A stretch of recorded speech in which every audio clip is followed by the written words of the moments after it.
Yeah, but I have to.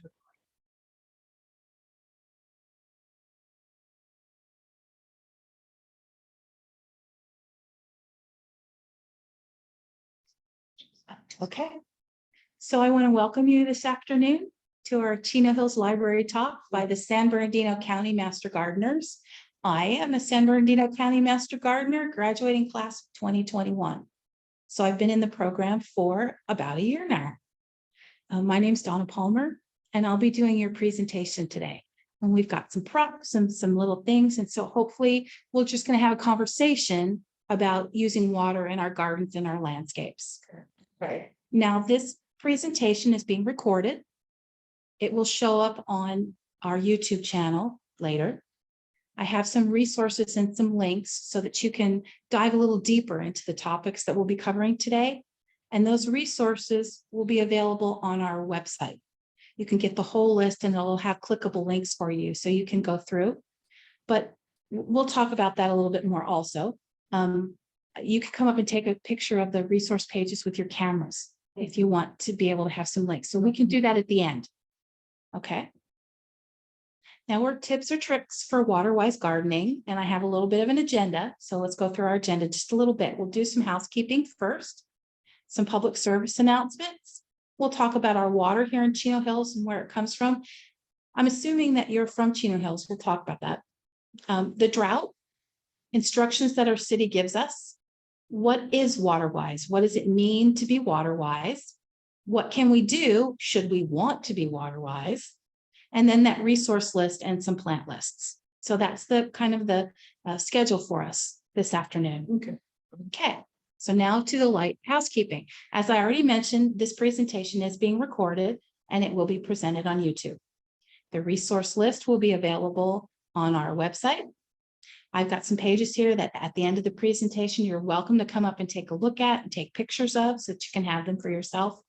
I've got lots of props and goodies for you to touch and to look at. You can do all those things at the end of the presentation. You're welcome to do all of that. But I want you to consider me just a guide. We're just going to talk about what's possible with this information. I'm giving you sort of introductory items. All of this is available at greater length, and some of the resources that I'll present, you can spend lots of time looking at how to deal with this particular topic at your leisure in your own garden. Now, San Bernardino County Master Gardeners, should you not have heard of us before, are trained volunteers. We go through a training program with the University of California Department of Agriculture and Natural Resources. And we give presentations, library talks. We're at certain farmers markets. There's something going over on this at the Spectrum today, just, half a block away over there. We talk about food production, soil health, fertilizing, using water, getting started, seed saving, all kinds of things related to your gardening and landscaping. And as I said before, we're part of the University of California Department of Agriculture and Natural Resources. We do have a website. It's listed up here for you to take a look at. We have more than just one of the extension programs available. We also have master food preservers.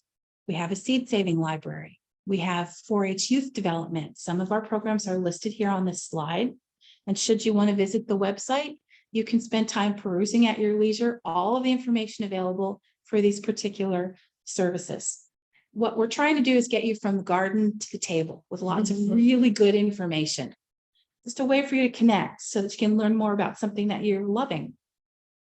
As I mentioned, we have a regional seed library in San Bernardino County. Now, it has been closed due to the pandemic, but we do have a Facebook page, and you can get information about the seed library from the Facebook page.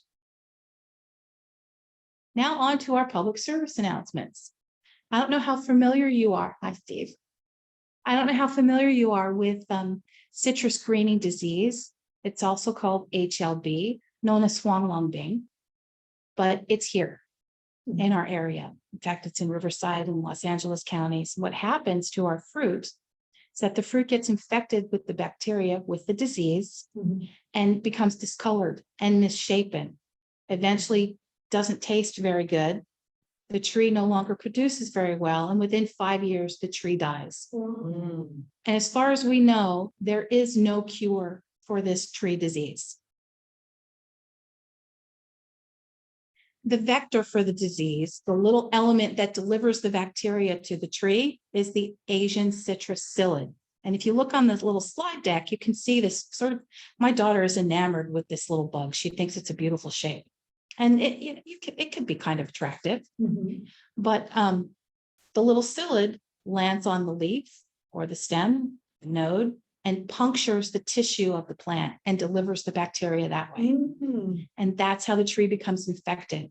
And the little psyllids are extremely small. They're very hard to see, right? What you can see is what your tree is doing. So you get discoloration of leaves. You get the greening of the citrus. Do you see how half of it turns out the color it should be, and half becomes that green color? It becomes misshapen. These are the things that will tell you if your tree has been infected. Though there is no cure for this disease, there are some things that you can do to prevent your tree from becoming infected. One of them is to be aware that exists. Here's our quarantine map. All the red grids are where we now have the disease. So you can see it's covering rather a large area. If you have citrus in your backyard, you can prevent the spread of this disease by not sharing the stems or the leaves of your citrus. And if you are in an identified quarantine area, you should not share the citrus from your yard at all. What do you mean share? Not any. Well, I have a lime tree, 2 different varieties. I have 2 different lemon trees. And in prior times, I would snap off things and share them with my neighbors, Okay. right? Just like the branch or a shoot or maybe a graft if my neighbor wanted to grow a tree in her yard too. I now no longer do that. And if I'm going to share the fruit, I take extreme care to make sure that I'm snapping off all the bits of the stem and all of the leaves, and I just have the fruit, which I make sure I then wash, because the little psyllid spends its time on the leaves and the little stem that's at the top of the fruit that attaches the fruit to the tree. And I don't want to deliver that to someone else. So your choice is to not share your citrus at all from your backyard orchard, or should you, if you're not in a designated area where it absolutely is and you're totally under quarantine, make sure that you're cleaning that off. Okay? So how do you get checked to know that you have this? You'll see those signs. You see the sign. You'll see those signs that we talked about. You'll see the discoloration of your leaves. You'll see the changing of the fruit. You'll see all of those things. The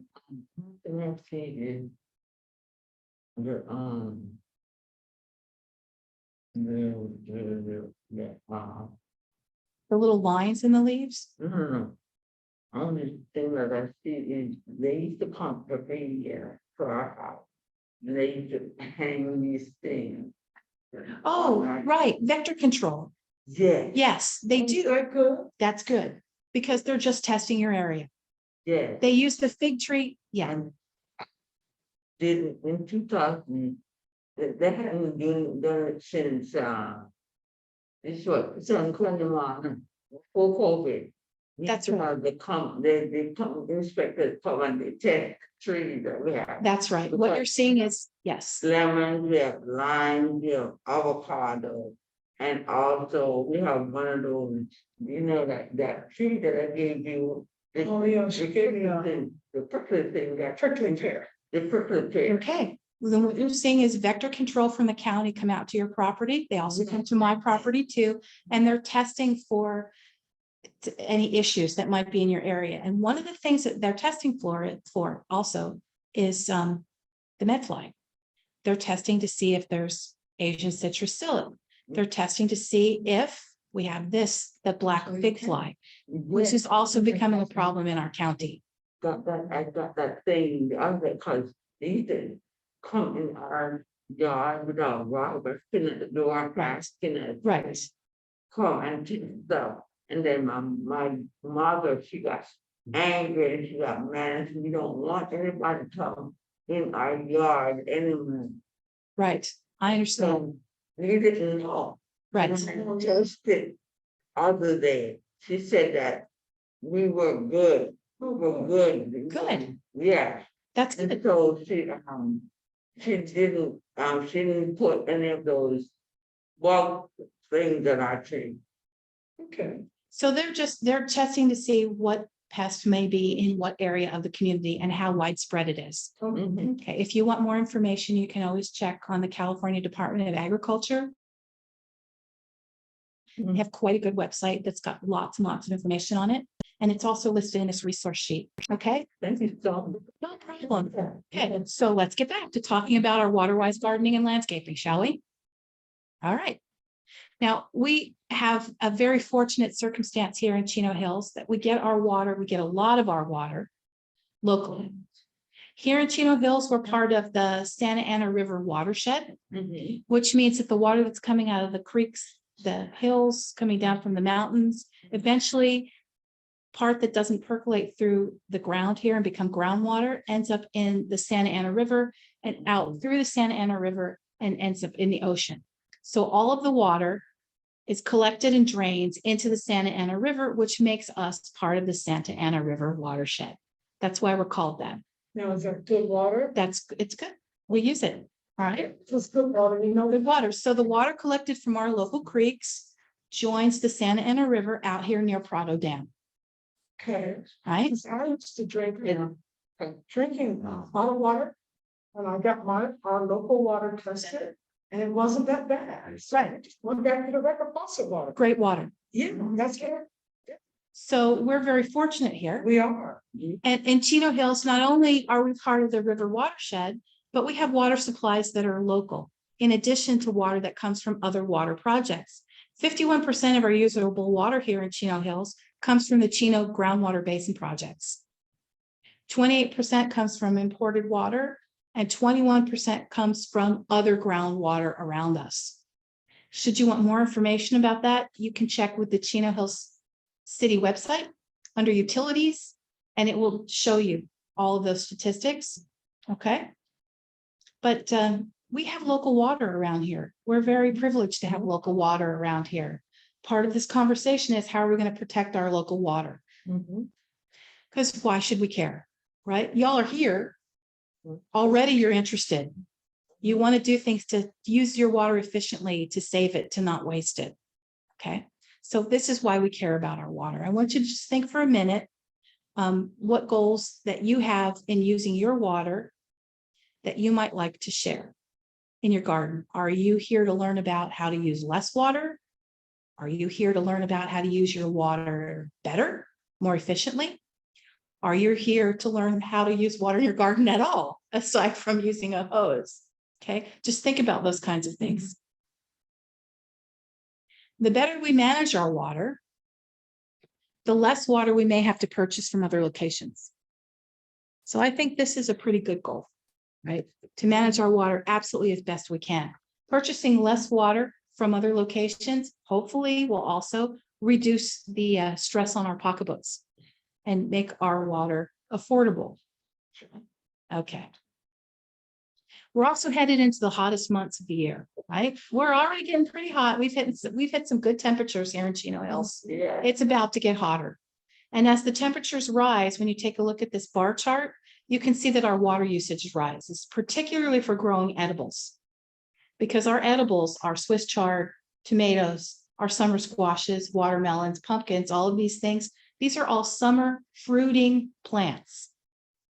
In order to produce that really good, beautiful fruit that we like to eat, those plants need a sufficient amount of water. They take a lot more water than, say, other things like a California native or maybe a smaller landscape plant that doesn't need to be watered as regularly as our vegetable gardens.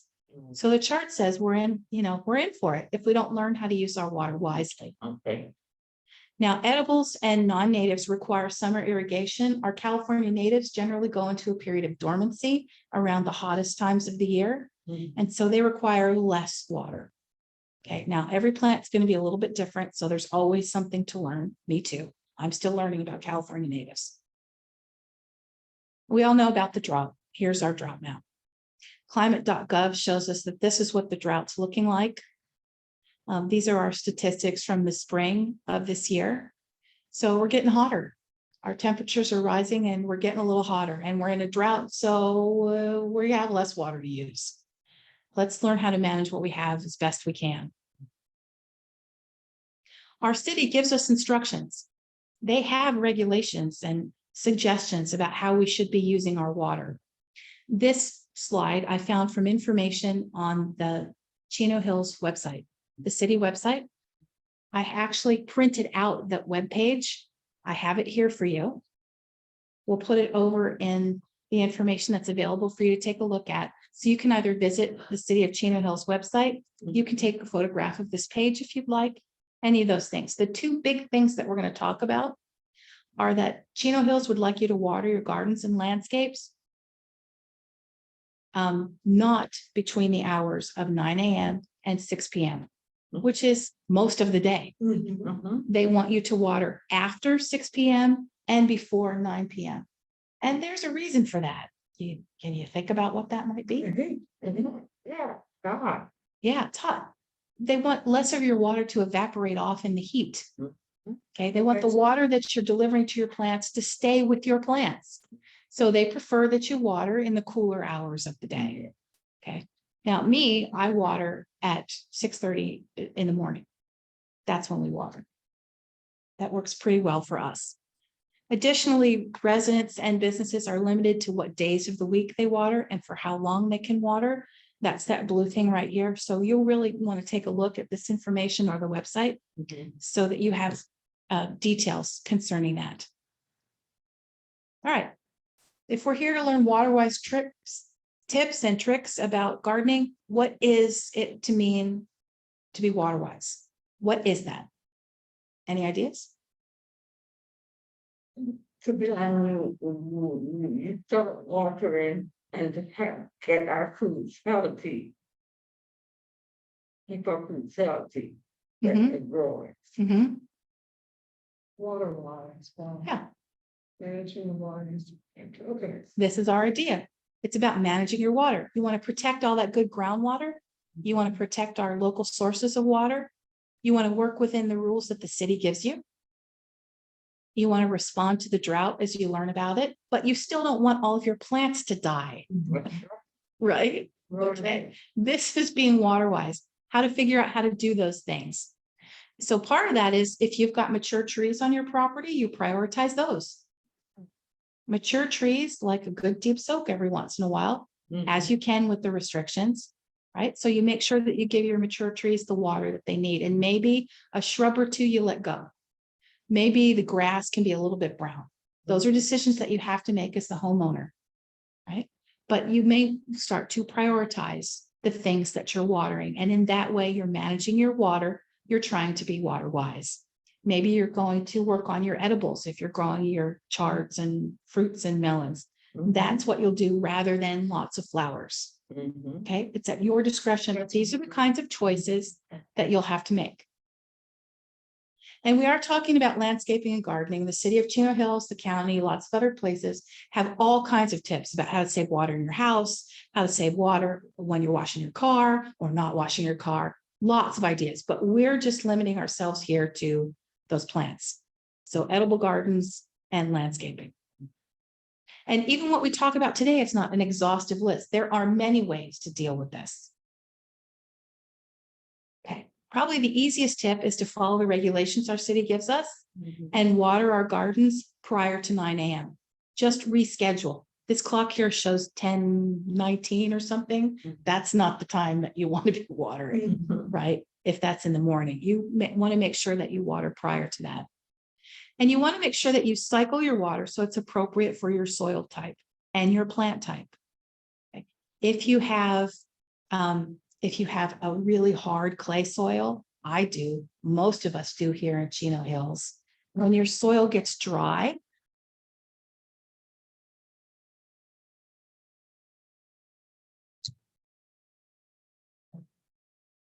there we go. This is actually soil from my backyard. Right? When clay gets dry, it becomes rock hard and it starts to crack. It looks like some sort of movie scene from the desert, right? Okay. This kind of soil, we don't water the same way that you would water sand, right? Clay soil does not accept water as readily as sandy soil. So if you were to water a lot at once in clay soil, generally what happens? It runs off. The soil will only accept so much and the rest runs along the surface and is out on the driveway or on the sidewalk or something like that. Sandy soil can accept a lot of water pretty fast and it goes through fairly quickly, right? Okay. So when we talk about cycling our water, particularly here in Chino Hills, this is what we're talking about. Clay soil, you might want to water for a little period of time and then stop and then water it again, according to the regulations that your city will allow for you. You may not want to deliver all of your water all at once, just to make sure the plants actually get it. Sandy soil is a little bit different. And if you're watering in containers and raised beds and pots, the soil that you put in there is also different. You're probably using potting soil. It's a little bit loamy. It's sort of like fudgy chocolate cake batter. Looks like this, right? This soil accepts water differently than the other two. And this soil tends to hold on to moisture longer. Right? It's got lots more rich organic material in it. It's doing pretty well. Makes your plants happy, hangs onto that soil. You don't have to water. You don't have to water as often. Do Right? you suggest mixing the soils in any type of way when you're talking about these different soils? Am I suggesting what? Mixing the soil and Mixing the soils. Well, if you're using your pots, you probably have soil that's much more like this. We'll talk about how to get your rock hard soil like this soil later. I've got a slide for that. Oh, good. Right? But it's hard to talk about things like compost and mulch and cycling if you don't understand there's a difference about what your soil is going to do. I mean, really. You can hear that. Yeah, looks like a lot. Yeah. Okay. And these samples will be up here for you to take a look at. Additionally, the kind of plant that you're using, young plants have different water requirements than mature established plants. Plants that are establishing themselves, particularly within their first year. And I'm talking about landscape plants, right? Because your tomato's not going to hang around for 18 months more. You know, it's much less likely. That first year when you're establishing your plants, really important. You want to make sure you give your plant enough water so that it can make a happy home in your garden. And after it matures, it will probably need less water, so you can back off. Okay, so learning about scheduling water, that's a big deal. And trees and lawns have different needs. Your lawn may be very happy having short bursts of water a couple times a week. Your tree is going to want a little bit more water, right? A deeper irrigation, deeper roots. And you want to develop those deeper tree roots. You don't really want the tree roots up along the surface, right? So that you could trip over it, or the tree is not as anchored perhaps as it should be. So as you're prioritizing your mature trees, you want to think about how you're watering your tree and what kind of a tree that is. Now, do we have all of this information in our heads all the time? No, I don't either. I'm learning about new plants all the time, but there are places where you can look for this really good information, and I have those in your resource list. So we can talk about those. Okay. Now this is easy peasy stuff.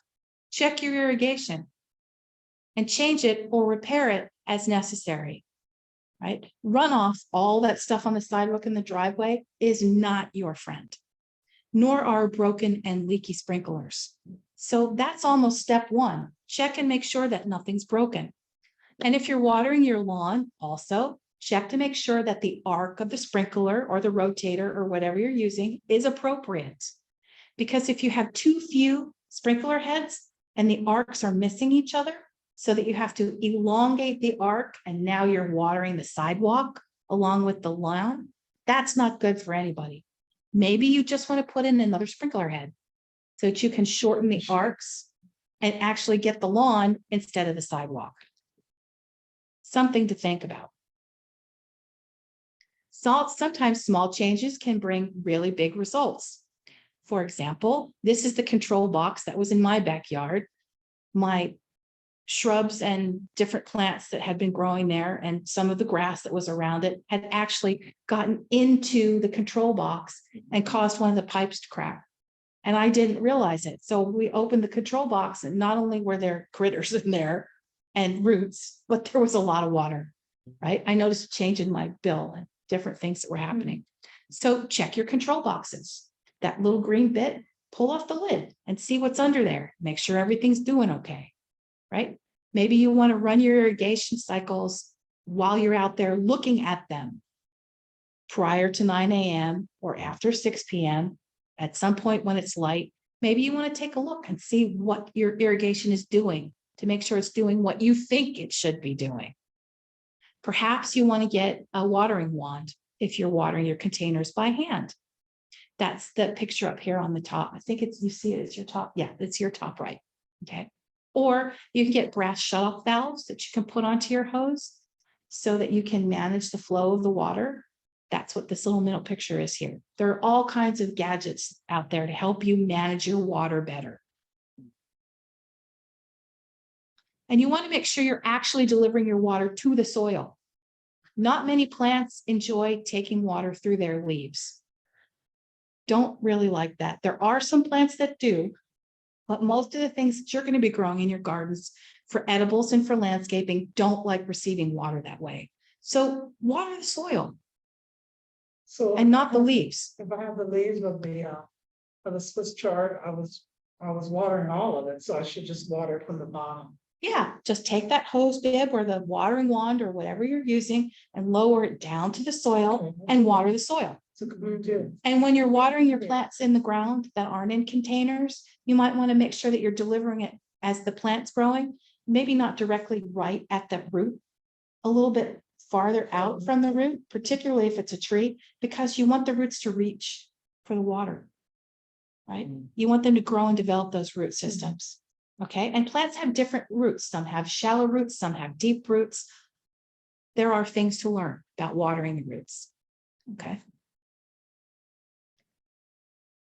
Now, there are also technological things that you can do. Maybe in your existing garden, you want to think about a new smart controller. Smart controllers are hooked up to Wi-Fi.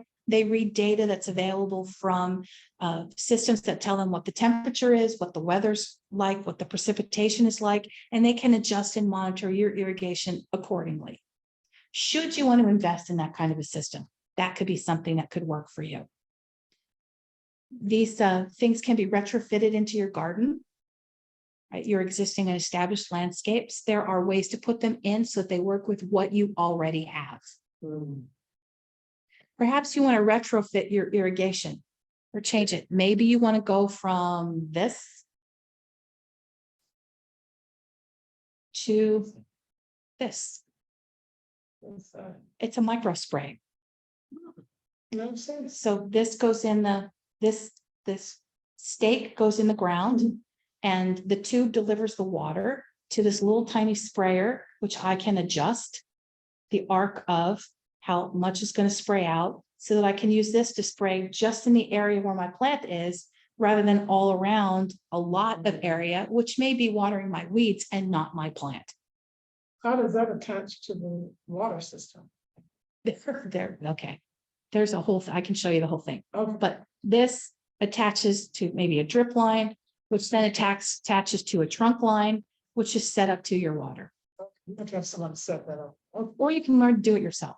But yeah, it's a thing. But it's possible, something to think about. All right, so let's talk about that irrigation scheduling. We're going to go through this kind of quickly. If there are lots of questions about processes, we can talk about them later, and I can point you toward resources, right? But your irrigation scheduling, when you water and how long you water, and if you water all at once or in short bursts, is dependent upon how much water your plant actually uses. Your fig tree is going to use a different amount of water than, say, your prickly pear cactus. It's going to use a different amount of water than your lawn. It's going to use a different amount of water than your watermelon. All right. And knowing, Grapefruit. or your grapefruit, knowing about how much water you need helps you adjust. I water this area for this long. I water this area for less long. I water this area for a little more time. And it's all dependent inside the box of this is what Chino Hills will allow me to do because we're in a drought. Okay. How you water depends upon the kind of soil that you have. And I showed you the different soils, right? That really hard clay soil doesn't accept water very easily, right? That sandy soil, the water just goes right through it. Okay. Water infiltration rates. How long does it take for the water to get through the soil? Your plant root depth. Exactly how deeply are you trying to water? Are you trying to water something only that's at the top inch or two? Or like my little tiny seedling that has almost no plant material? Or am I trying to water something that's got a 2-foot root? Right? These are all the things that you can think about. And your irrigation system output. How much water is coming out of the end of that delivery system? My hose, my sprinkler is different than my micro spray, is different than my drip line, right? Which we water in is measured in gallons per hour, not gallons per minute, okay? These are the things to consider when you're thinking about watering. Now, if you're just watering in pots and containers and using your handheld hose, different story altogether, right? Okay. Just some things for you to think about. You could also capture supplemental water. Now, if the water's going to come from the sky, you might want to use some of it, right? Maybe you want a rain barrel. Maybe you are using your gutter to focus some of that water and direct it into a barrel. Maybe you're using a rain chain. Maybe you've got some kind of a water feature in your garden. Maybe you're going to go become as, I don't want to say complicated, but I want to say as involved as contouring your yard. Maybe you want to start thinking about swales, which are trenches that we can put in the yard to channel that water that comes from the rain, and berms. These are all the things that might collect the extra water that comes from a hard rain. Not that we get a lot of those, but we do get rain. Or maybe you want to deliver that water into the ground, not by something like this at all. Maybe you want to use an Oya, or you want to, there's a retired master gardener in Los Angeles County. Her name's Yvonne Savio. She's got an extensive vegetable garden. And one of the things that she does is take nursery pots and bury them in the ground in her plantings, and she waters the pot, which then trickles out and waters the ground. So she doesn't necessarily water all the ground. She puts the water in the pot. Shoot, I just together. Oh, should we? I'm sorry. I'm just saying. So even if she digs it and puts it in the ground, but you're just watering that area. Think of the hole. I mean, if that thing's like whatever it is, like 4 or 5 inches, whatever it is. And there are choices. For water. Well, couldn't I do my Swiss chard like that then? Because it's in a pot. Can I put it in the ground and just water that pot? Oh, but see, that's different. These pots don't have plants in them. They're just in the ground as receptacles of water to disperse the water through the holes, right? Yeah. Okay. Really important that you make sure what you're growing, what like Don was saying, what the water requirements are. You know Right. what I mean, because like I said, tomatoes are going to take and absorb it, and maybe lettuce or something like that. So depending on how you water them, that's one that's what. Right. Okay, Steve, I'm going to fast forward through some of this then, if you're going to cover it. No, that's fine. It's no big deal. All right. One of the best ways that you can conserve water on your property is to mulch your property. Mulch is your friend. I just got them for the first time. They have Over down here. That's right. That's right. We do have opportunities to get free mulch around here. You can not only mulch your landscape, you can mulch your vegetable beds. You may not use the same kind of mulch, but you can mulch your veggies. You can mulch them with straw. You can mulch them with like remnants. If you really want to be fancy, you can mulch it with your grass clippings. seeds and things. Yes. Yes. You just want to make sure that you're not putting anything that's obviously diseased or a problem. Right. And I would not recommend using a rock mulch or a plastic mulch or some other kind of synthetic mulch in your garden veggie beds. The two, they don't play nice together. So you might use a rock mulch around a planting bed out front, maybe, or a bigger, thicker, heavier mulch. That's not what you want to put in with your lettuce. Okay, so mulch. And why is mulch our friend? Because it's like putting a little lid on the soil, a nice little blanket that stabilizes the temperature of that soil and retains water. So less of the water gets evaporated out of the soil. Okay. That's why we like mulch. Also, we've talked about water holding capacity, right? The rock and the sand hold water differently than the nice fudgy chocolate cake batter over here. Okay. One of the ways that we get from rock to fudgy chocolate cake is the addition of organic material into the soil, which is compost. Now, you can mulch with compost. Right. But compost is primarily a soil amendment that you put into the soil or lay on the top of it because you want to add more organic material.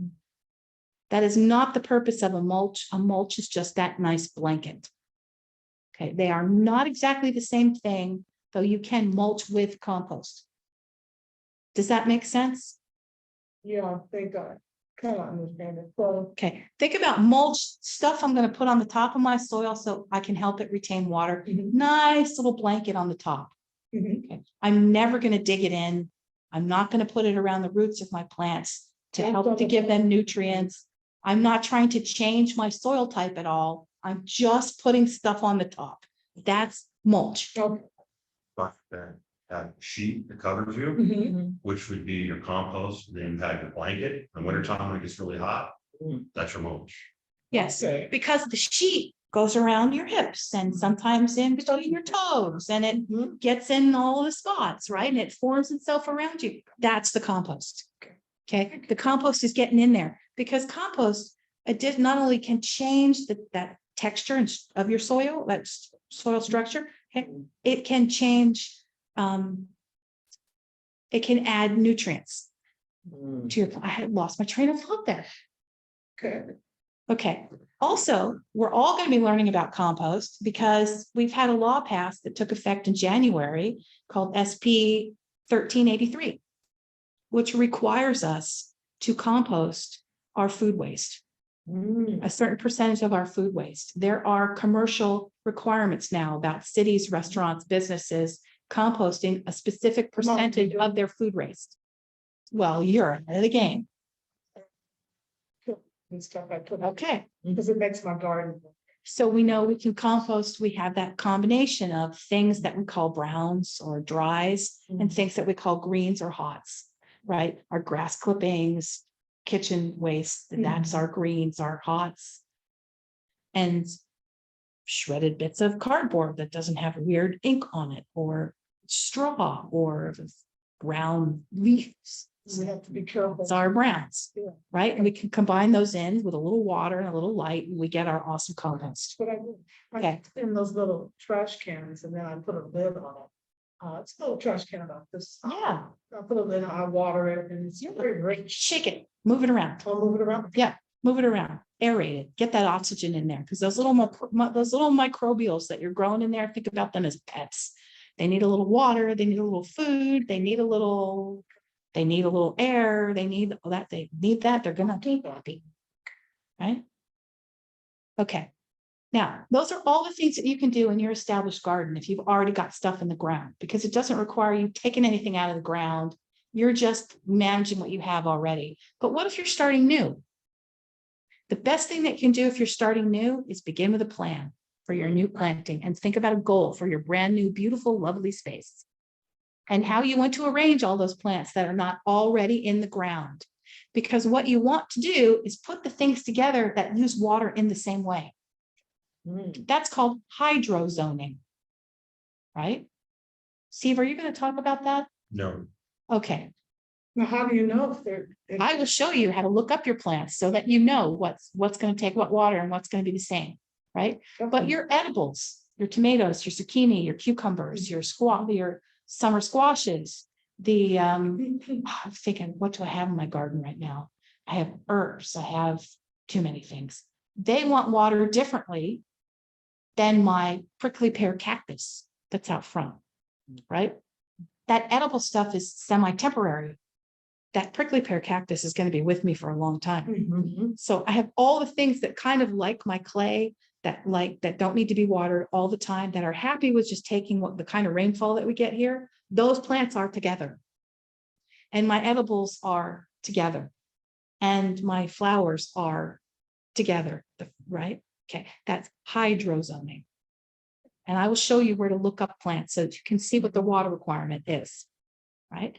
So think about grouping your things, think about your goal. Is it relaxation? Is it whatever it is? You can create your plan. It will help you manage your water better. Okay, do you have that on hydro zoning? You have the information on it? I just Yeah. think it. I do, and you can also look it up. Mhm. Okay. And then there's our other garden zone, which determines what kind of plants are going to do well here. Because unfortunately, not everything that you see at the nursery or the big box garden store is going to do okay in your backyard. Mhm. And you kind of have to know what you're doing with that. So here in this part of Southern California, we enjoy what's called a Mediterranean climate. We have milder winters that are wetter, and we have longer, hotter summers than some other places, right? Mhm. We live in something that's called a zone 10, United States Department of Agriculture hardiness zone 10. The USDA contracted with experts and they developed zones from 1A to 13B based on how cold it gets in the winter. And they zoned out all the space and they give us this number so that we know certain plants will live in this zone. And when you buy a plant at the store, it will often have on it the zone. Or you see a description, it will tell you your hardiness zone. That's what this number is. Here in Chino Hills, we're at 10A. Also, Sunset Western Garden. These guys, great book, by the way, develop their own zones, not based on winter coldness, but based on other things like how hot does it get in the summer and what other temperatures are there and what kind of wind factors and daylight hours, all sorts of things. And they have created a different set of numbers. There are more of them, I think 26. There are at least 23. There may be 26. And they've broken out all the territory into their zones. Here in Chino Hills, we're in 18. Okay. So when you're looking at plant descriptions, you will often see such and such a plant, US hardiness zone 10. Well, you know that that's probably going to work for you, but you're absolutely a 10A. So if your plant's going to live between 9 and 11, you're golden. If your plant's only good for a zone 7, it's not going to work for you. So learning to put the right plant in your garden will help you manage your water better. So how is the plant, is the zone on the plant that you The purchased? zone will often be on the plant label, and I also have all these great resources so you can look up your plants. Okay. Okay, you just need to know what zone your garden's in. And if you're here, you're a USDA zone 10A or a Sunset Western Garden zone 18. Yep. Okay. If you're starting out new, you can try gardening on a smaller scale. Small things don't use a lot of water. Maybe you want to start small. That's cute. Maybe you want to garden in containers instead of watering your whole landscape. You just want to garden your little container. Okay. Well, rosemary doesn't do good in the container. Oh, mine loves it. Right? Yep. To put mine in there. I have rosemary. I have it in the ground and I have it in containers and it's always done well. But rosemary is a classic Mediterranean plant and it doesn't like a lot of water over. I think I'm overwatered. Yeah, don't overwater your plant. And your pots are different. We'll talk about the difference between in pot and in the ground. You and I can have that conversation. Okay, when you're adding new things to your garden, you might want to consider a California native. They're built for this, right? Now, California is a big place. We got a lot of miles and a lot of different things. We got coast, we have inland valleys, we have coastal mountains, all sorts of things. So the native that works in Hesperia may not be the native that's going to work here, may not be the native that's going to work in, thank you, San Clemente, may not be the native that's going to work in Seal Beach, may not be the native that works in Humboldt, right? You get the California native that works in your area. And that plant is, they're built for here. Okay, and we also have to think about firescaping. Again, no plants are not fire resistant. They're carbon combustible material, right? But plants can be, no plant's fireproof, but plants can be less apt to burn in a fire. It might have less oil or tannin or different things in it. I have a list. United States Department of Agriculture puts out a list of plants, and I have one. you're welcome to come and take pictures to it. The city of Chino Hills has programs to help you with these things. If you look up on their website, they will help you get a new controller. They will help you remove turf if you want to take your lawn out and not have to water that anymore. Oh, They will help give you a tune-up for your irrigation, just to take a look at what's going on. Check the city website to see if you're eligible for any of this programming. There's a lot more of it than you think. is it free? Some of it is, a lot of it is, some of it's at very low cost.